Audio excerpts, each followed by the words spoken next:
Okay, so hello everyone. Thank Professor Mai for organizing this very nice workshop. So also it's very interesting to talk after Professor too. So because I used to be a Bayesian guy, so but I'm thinking I'm still a Bayesian. So because doing like a generative models, so especially for diffuse model, it's following the Bayesian framework to do the inference. Yeah. Okay, so today I will just given the time, I present some recent work we did on the how using the generative model, especially diffusion model for the for interactive learning, especially for control task. So this is just one slide to very briefly to highlight the diffusion model. So I assume most of you are familiar with this. So it's defined based on a stochastic process, as Professor Tu already illustrated. So it has been very promising. A lot of progress on the generating high dimensional data like images, 3D, videos, audios, or even text recently.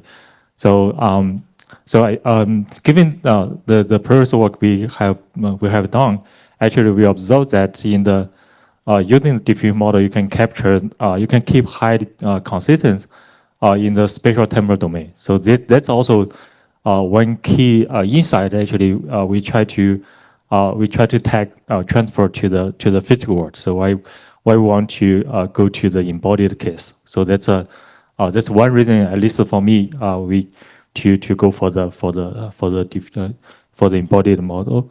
So one particular example to bring diffusion model is from the behavior modeling in the so-called offline IL. So where the problem is want to solve some constraint policy optimization problem. So we maximize some packed reward with some regularization. So that basically measure your target policy from the some behavior policy, the highlighted in red. So if you solve that, that give you exactly maybe using the just like the Bayesian rule, right? So you can view the mu as a prior, and the likelihood is defined by some energy function term, right? So that's again just a echo to the Bayes' theorem. And so in this perspective, actually, you can leverage the very powerful generative model to for the mu, which is a behavior policy. So that's a distribution from the state to the action. So that's also the insight we draw. We build the so-called the diffusion policy. So draw analogy with the image generation, so where we start from noise to denoise and generate high quality image. So for the diffusion policy, actually we start from the very noisy kind of policy distribution. Then we do denoising. So finally we convert to some good policy you can deploy. Okay, so that's the motivation or the intuition. So at the very beginning, we bring in the diffusion into the policy learning. So what's the benefit? So the multiple advantages you can leverage it for diffusion policy. So and you can use the strong the high capacity of the modern generative model to capture the complex behavior. So like this is one example that we demonstrate. So the for example, you have two arms to try to capture the target cube. Okay, so you may have multiple policy to finish the task. You either use the left arm or right arm or both. So they give you the behavior data with the multiple mode. Okay, in the distribution. So if you do the straightforward like regression, so that basically the common practice using the in many like VRM models, they just fit the mean. Okay, so let's say your true distribution is 50% of M1. That's one possible policy, and the other for another policy. So you do the regression, you will find the mean, which is not any of the feasible policy. So that's although the numerical error may be low, but that doesn't give you a good policy to deploy. So that's some mistake or some wrong results you may learn in the VRA model. Also in the journey model, actually we can after we learn, we can use that to generate diversified solution for a given task. So it's like a human, right? So when we like to capture a bottle, so it's not necessarily the same, right? We follow exactly the trajectory. So we have maybe some random trajectory to finish that. So that's a kind of diversified kind of solution. And also, it's easy integrate with some sort of like visual language foundation model to use that as prior. So I will show you one example later on. So we can leverage a very strong prior we learn to help the task. Okay, so there, of course, that's the high-level concept. So technically, there are many challenges in order to do this diffusion policy well. So one issue is on the so for the we call imitation learning from human behavior. So the usually with lack of generalization ability due to the data scarcity. So we usually it's in the embodied setting. So it's quite expensive to collect the human demonstration data. And also another problem is that in the embodied setting, so we usually request the high frequency control. So that like for diffusion model is usually very small in inference. So there is a huge gap in the efficiency. And also we can build a foundation model, and also we need to do some like a reward of preference feedback to further align your model to finish some particular task with high success rate. So there are also some issues on the how to align, how to do some like fine tuning of the policy you learn in the foundation model. I will show you some example we did. So I start with a framework where we can use the diffusion policy to in a scalable way to build a foundation model. So so to just give you more details on that, so the many like foundational VRA models they build on like a transformer to tokenize the action or almost everything into token. Then they using some mid-square error regression loss at the end to fit to make the policy. So they, as I said, so they give you this is a deterministic model that just give you do the mapping, right? So you have some state you map to the action, and also they do regression. So they learn some mean policy, so which not necessarily the feasible policy in your data. So that's some mismatch on the model and your task. And also there are no diversity. They give you deterministic output. So that's the issues of the VRA model. So going forward, we use we use diffusion models. So we try to learn the full distribution of the behavior data. So like for the Aloha robots, so you have two arms. They did to manipulate to do the to finish some grasping or pick put kind of a task. They have multiple feasible policies in order to do that. So we want to capture the full distribution, and with some Bayesian inference and sampling strategy to when we do the deployment. So that's the general philosophy to do this.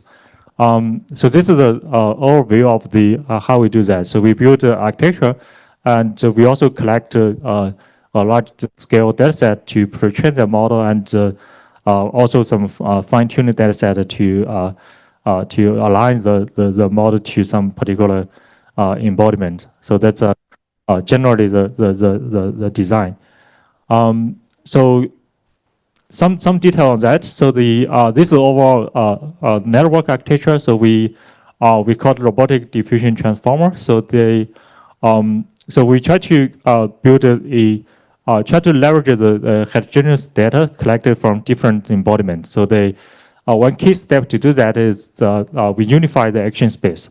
Because for different embodiments, they may have different physical constraints or physical parameters. So we need some coding scheme to unify them in order to put it in the same network to train.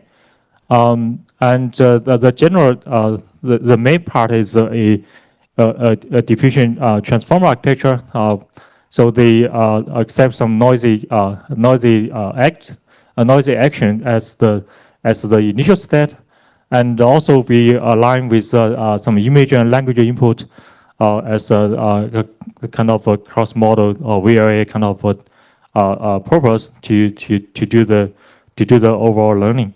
And after the diffusion transformer, so we finally have follow the like a diffusion process to have a denoise the action output. So that's the overall design. So for the unified encoding kind of scheme, so the basic motivation is that we try to keep the physical meaning of the different embodiment.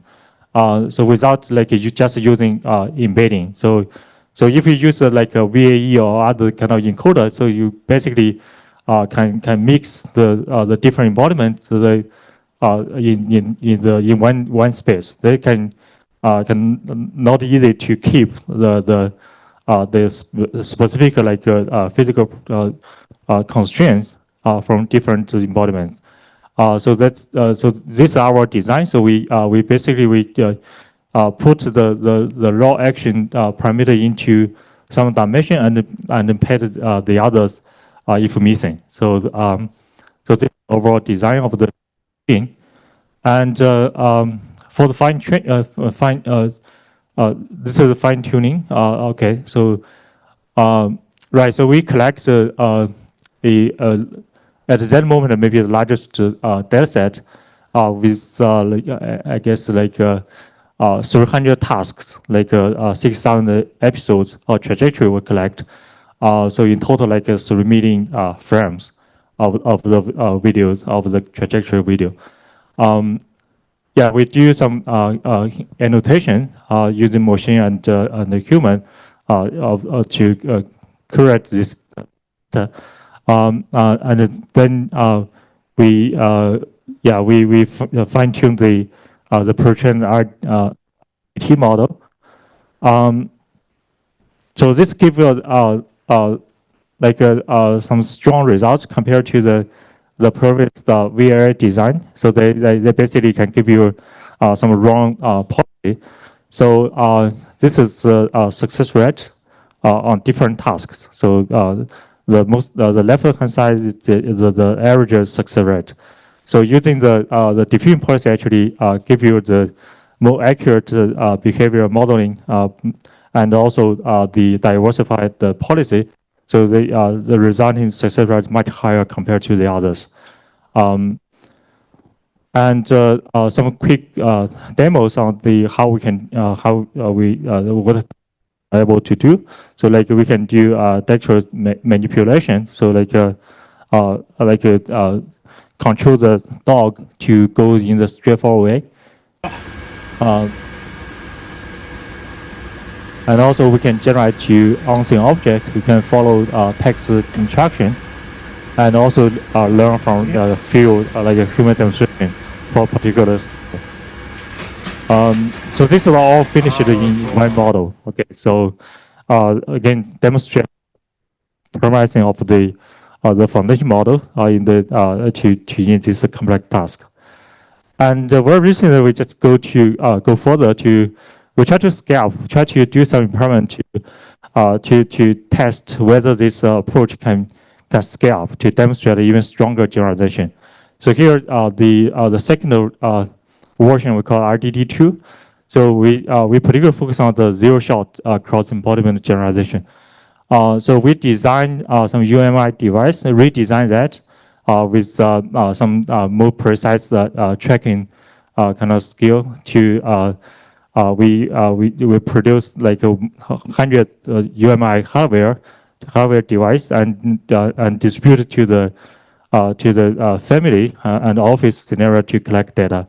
So resulting like over 10,000 hours in more than 100 different families. That pretty much may be the largest UMI dataset. We plan to release this dataset maybe in sometime future. And we use that, we follow the exactly the same design with some improved learning strategy to on the RDT architecture. So we able to train the model out to 7 billion parameter. And it demonstrates our strong zero-shot deployment on some awesome embodiments. So I will show you a video on this. This is produced by my student who work on this project.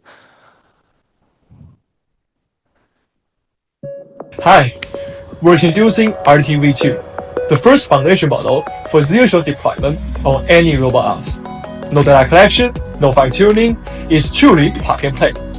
And we optimize its speed to ultra-fast for highly dynamic tasks. You want to see the action?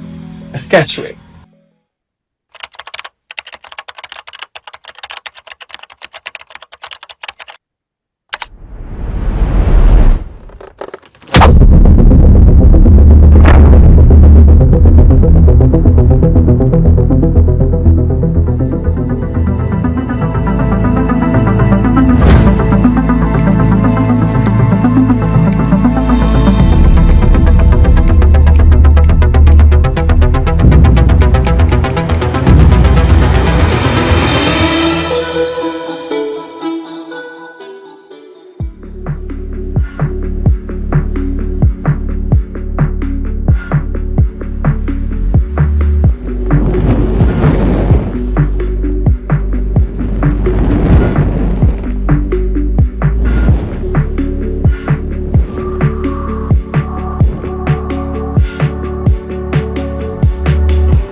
Okay, so I hope you enjoy this. So it's not cheap to have this video. So anyway, so we open source most of the parts already on the website. So the dataset will be also publicly available. Yeah, so the some cases already demonstrate it's a zero shot. So you can do the deployment after the training across the different embodiment. Yeah. Okay, so that's some very recent experiment we did to scale to just test the whether we can go for the with the to build a more stronger foundation model. I also want to talk about some detailed technique we did to make that happen.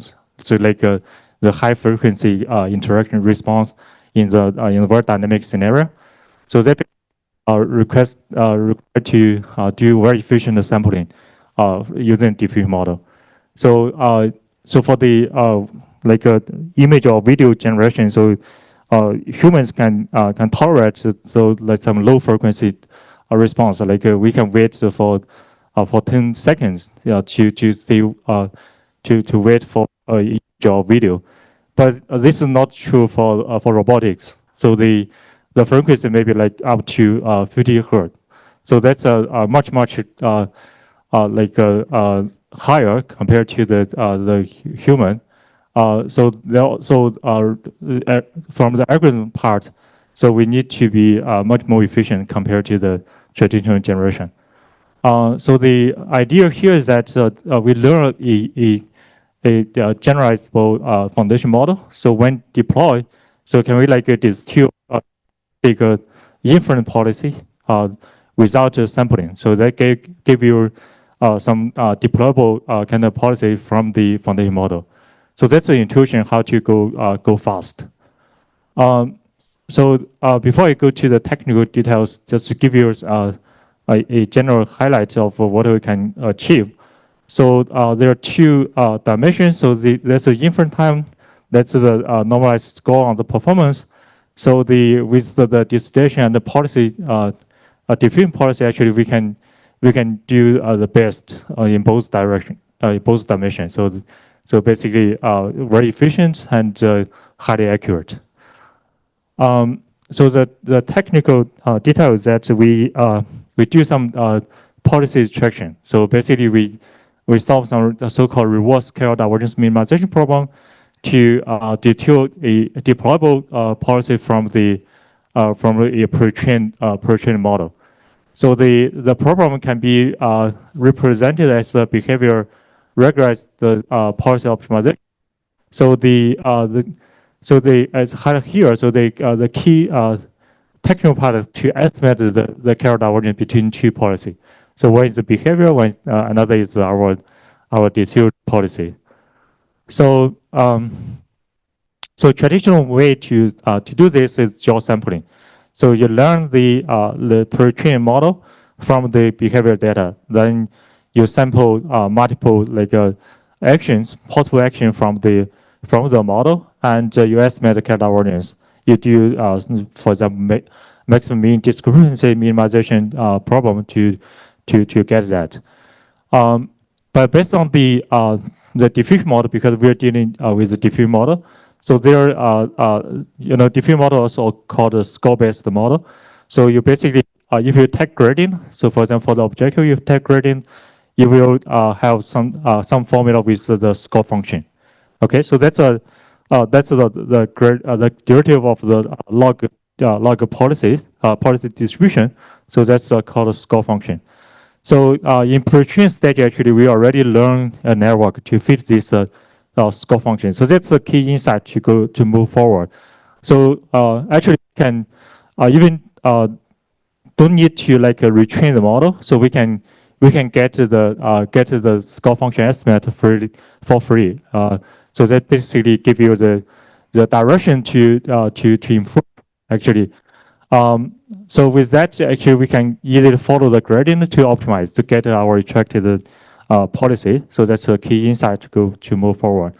So here's some synthetic scenario to compare with if you know behavior regularization. So basically, you have some bias. You not cover the true distribution well. But if you can do the behavior regularization following the gradient descent, so you can do much better. So this is the growing points that cover the true distribution mode. So already showed this figure before. So overall, we have a very efficient policy, diffusion policy, they can give you the high accurate kind of performance. The more example on this. I think the next one, next technique we use is for after the pre-training, we need to do some alignment to some particular embodiment. So this request some alignment kind of method to do that. So this is the one group work we did. So it's again following the general paradigm. So we have pre-train and post-train alignment. So how we can do for the diffusion for diffusion model? Actually, this is a quite open problem. So on the plot. So for diffusion model is quite different from the language model. So for language model, actually, usually your output is discrete. So you can calculate the likelihood. You can do the likelihood ratio evaluation. You can use that as signal to guide the post training. But this is not exactly true for diffusion model because we don't have exactly the likelihood function. What we have is like the score function. So, do alignment with without a likelihood. So that's the key technical challenge here. So this is our So I just highlight here. So for diffusion model we don't have the likelihood. So we cannot do as a LM. So where you can compare you can calculate likelihood ratio as a signal. So the way to move forward is that actually we redesign. We learn another neural network instead of output instead of output for example the response. So we want to learn network to directly estimate the density. So this is basically our design. So the network is formulated as this log likelihood with some constant. So with that, actually you can directly do the backpropagation. You take gradient, for example, of this network, you will get the score function, right? So if you take gradient of f, so you basically take gradient over the log likelihood. That gives you the score function. So that's a key step to connect the score-based kind of learning with our common practice with backpropagation of the neural network. So that's one key step to formulate the. And then for the signal, so how to do the preference. So in this case, we use we assume that we already have a Q function, so which is pre-trained. So they give you some bias, some preference on that. Use the output of this function as a guidance to do this alignment kind of learning. So this is the basic likelihood maximization problem. So you can simplify the objective as some classification task based on output of a pre-trained Q network. This is called efficient diffusion alignment, so EDA model. So they basically have a very efficient kind of convergence on the time and the samples you need to when you do the alignment. Okay, so if we go back to the embodied AI, so the data scarcity is still a very big issue or challenge in this field. So if you compare to for example, for the trajectory people collected, so up to now, so the largest data set may just have like a million, so like 1,000 hours in total. So that's the largest data set we can have for the embodied setting. But if you compare to the video data so we have on the web, so they can out to billion hours. Okay, so like Sora or we do the video generated system we develop. So we use like up to million hours of the video clips to train the model. So that's a huge gap. So that allows us to think whether we can leverage the pre-trained prior, the pre-trained foundation model, like a video model, as a prior to help us for the embodied model, for embodied case. So this is our goal. We want to use develop some methodology to hybrid use all these different type of data. So from the very noisy, massive kind of web data to the heterogeneous robotic data collected from different embodiments, and finally the targeted embodiment you do human demonstration. So which is very precise but very expensive to collect. You usually need a teleoperation kind of to collect such data. Okay, so that's the main objective we want to have. So how to do that? How to do that? We demonstrated one way by decoupling the action from the pixel space. Okay, so so the reason is that because of the action data is very scarce, so especially also task specific actions. So the also heterogeneous across the embodiment. So that motivates us to decouple. So we try to remove action from the embodied foundation model. So so this is our design of we call the VIDA. So based on the video generate. So we use the video generate to predict on the image space in the pixel space. So try to predict the behavior, the action of some object. Then we have a inverse dynamic model to decode the video, the image space to the action. So for this part, actually, for the inverse dynamic model, it's quite easy to have to reach high success rate. So in this design, the most important part is on the embodied model. So we can leverage the massive scale video data to train that. Yeah, so that's the major benefit based on the previous practice. So I will show you some quick example how we are now.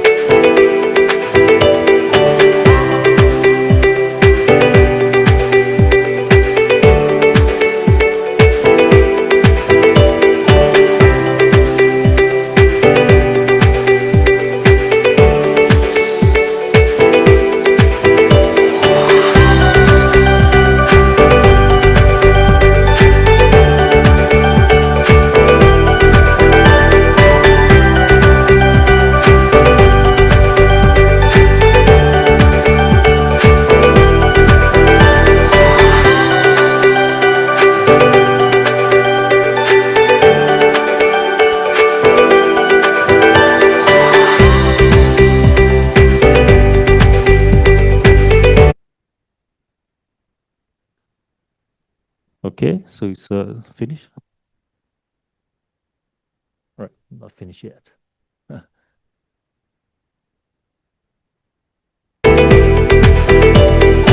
compared to some baseline model, so for example.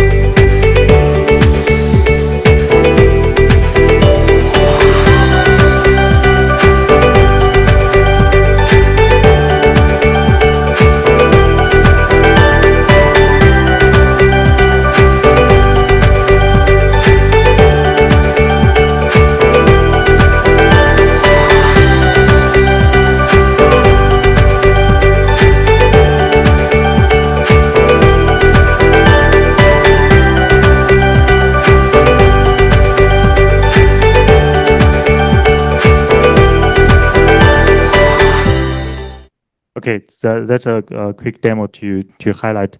So I think the most impressive part is that they have a strong generalization ability across the objects or the scenes. Yeah.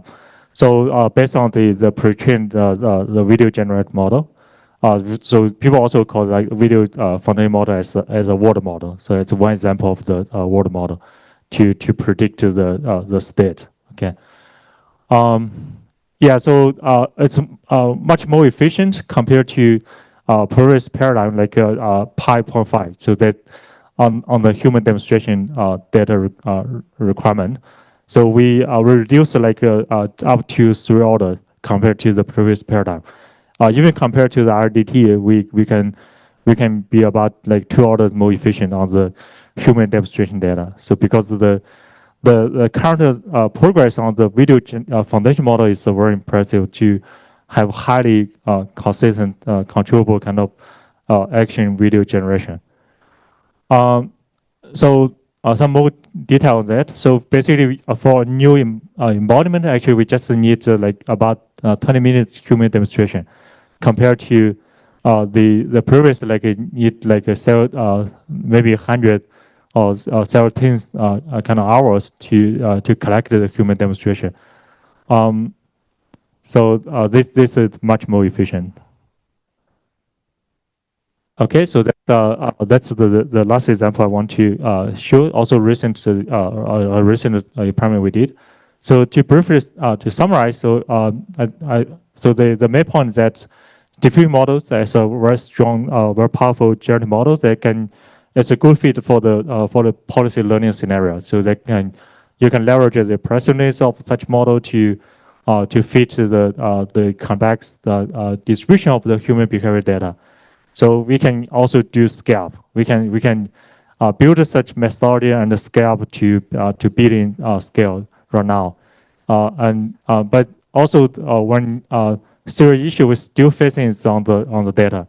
So but we like a UMI kind of device that they are most scalable to collect data. But maybe in the future we have a wearable device to collect the data at a even larger scale to capture the action data.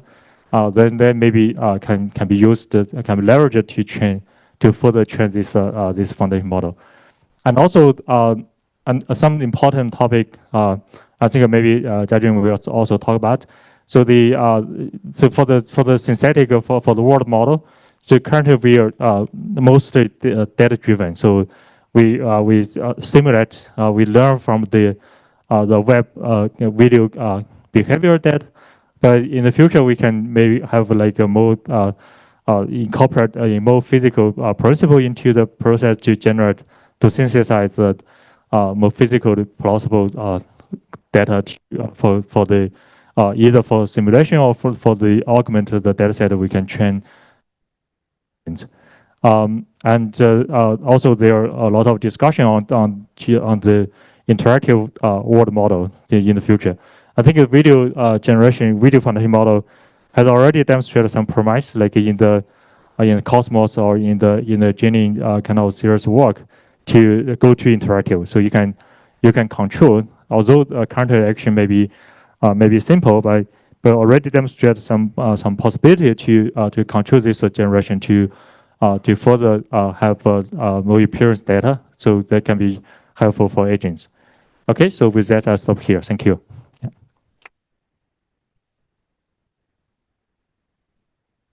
Yeah. Drew, for the great talk. Any questions?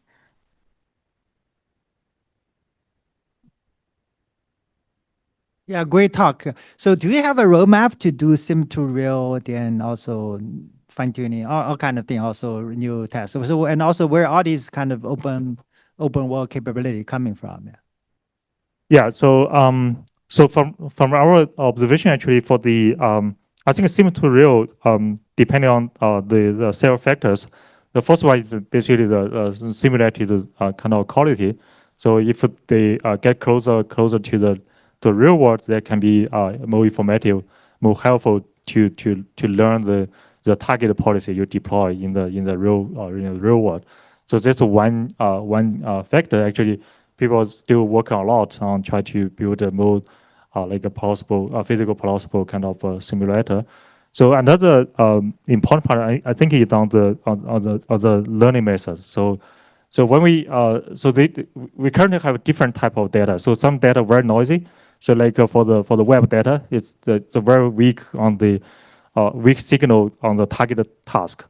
But if you have some models and some modeling kind of paradigm can leverage that information, that data property, so that can still be helpful. So like we demonstrated in the VIDA. So actually, when we observe that, we're quite surprised. So the web video data is far from the human demonstration on the like the Aloha robot. So it's far from that. So basically, very rare data in the web, in the internet about that. But surprisingly, actually, they can generalize. So they can transfer the spatial temporal kind of consistence to that. So you just need a few examples to align to tell that to basically to map the spatial kind of coding, spatial temporal coding to the action. Okay, so that's the fine tuning alignment kind of the part to play in this design. I think in the future, so they basically I package improvements both in the simulation and also the more improved like modeling scheme to effectively use that. So that basically can close sim to real gap. So also in some cases like for the dog, so actually we can train a policy just on in the simulation environment. No gap actually. You can just learn in the simulated environment. You deploy on the robots, then run. Okay, so it's quite easy to do that. Not a difficult problem. Yeah. Okay. And second question I have is use a lot of division policies or these processes. So like, is diffusion really absolutely required, or can you do simple autoregressive kind of thing? Yes, that's a good question. So I think we in the design we like to go back to the very basic requirement of the task. So regression is I mean not by default avoided. So it's based on the task. So so especially when we consider the complex kind of behavior data, so that naturally multimodality, multimodal kind of in the distribution. So in that case, if you regression can be considered as like you fit a single mode Gaussian, right, to that. So the single mode is restricted. So we that's the reason why we move to the diffusion. Or basically there are also some work they use mixture Gaussian, for example. But mixture Gaussian is not very flexible. So although they in some cases they can give you an easier problem to solve, but it's not very flexible. So so we consider the task. Then we at the very beginning we try to build the model as flexible as possible. Then we address the technical challenges. So maybe, for example, how to make it very efficient, how to make it scalable. So that's how we consider the problem, how to do that. Yeah. I see. Okay, thanks. Yeah. Thank you. Yes. Yeah, Professor Wu. So yeah, I have a question. So so we see the data efficiency from using a video pre-trained model, but have you studied the scaling effect, right? Because you have all those more post-trained data set have used in RDT. Have you tried to plug in those data, which is orders more amplitude, to enhance the video pre-trained model so you can still see a scaling effect? You mean go back to the video generated model? Because basically from your result is you're Yeah. saying that with a video pre-trained model, you can have very much orders of magnitude fewer post-trained data Yes. to achieve the same generalization capabilities. But if you have orders more post-trained data, can you observe like a scaling right. performance? Yeah. That's a very good question actually. So, yeah. So so currently we show the possibility to reduce the amount of data, but there actually if you look at the numbers, the average success rate is not very high now. So it's generally for such a kind of paradigm. So that may be generally true for the embodied AI in different tasks. So yeah, we do. We don't have exactly the parameters right now, so I think it's a very interesting to test that. So whether we can use more like fine-tuned data to basically improve the success rate. So yeah, we will try on that. So maybe you have some new results to share. Yeah. Okay. Yes. I think I want to ask that I know RDT is pre-trained on the data set you collect by your students, and it's kind of like only you use the real world data for the training. Did you make some synthetic data in the training, and do you think it will works for for the diffusion policy? Yeah, for RDT currently no synthetic.